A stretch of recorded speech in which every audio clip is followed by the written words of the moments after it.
Une soirée inoubliable. 4 ans après la dernière édition au Japon, la Coupe du monde de rugby s'est ouverte à Paris ce vendredi soir, dans une ambiance folle.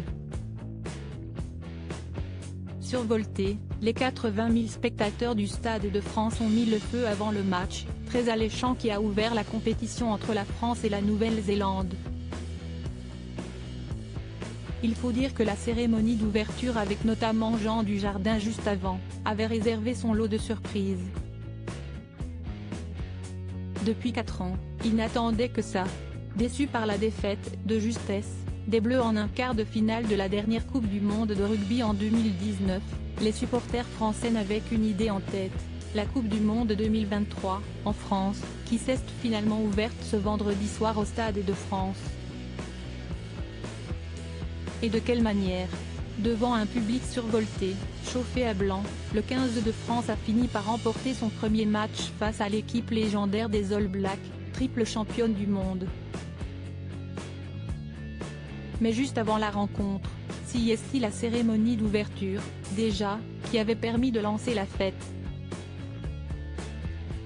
Organisée par Jean Dujardin, celle-ci avait été pensée comme un village dans la France des années 50 selon Anne-Claire Coudray et Isabelle Iturburu, qui commentaient en direct sur TF1.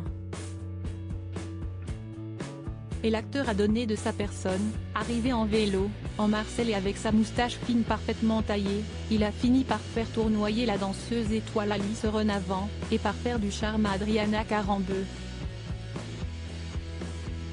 Une performance de haut vol soutenue en tribune par sa bien-aimée et mère de ses filles, Nathalie Péchala. Tout cela avant de tournoyer lui-même, accroché par des câbles, il est monté jusqu'en haut de la fausse tour Eiffel installée au centre du stade. Et avec ses cabrioles, à cette hauteur, il ne fallait pas qu'il ait le vertige. À sa redescente, tous ont alors entamé la Pena Baiona, l'un des hymnes du rugby français. Et il n'y avait pas que Jean Dujardin qui semblait être au comble du bonheur parmi tous les acteurs de la cérémonie d'ouverture.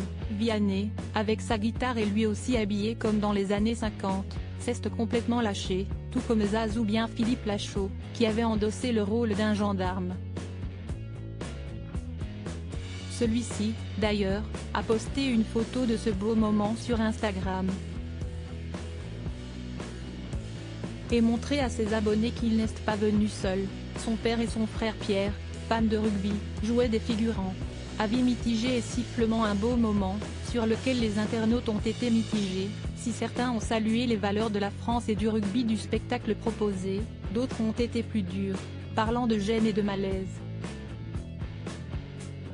Mais le véritable moment de malaise est arrivé quelques minutes plus tard, alors que le président français Emmanuel Macron s'approchait du pupitre pour faire un court discours d'ouverture. Il a en effet été sifflé et hué par une partie du public, au point d'avoir du mal à se faire entendre.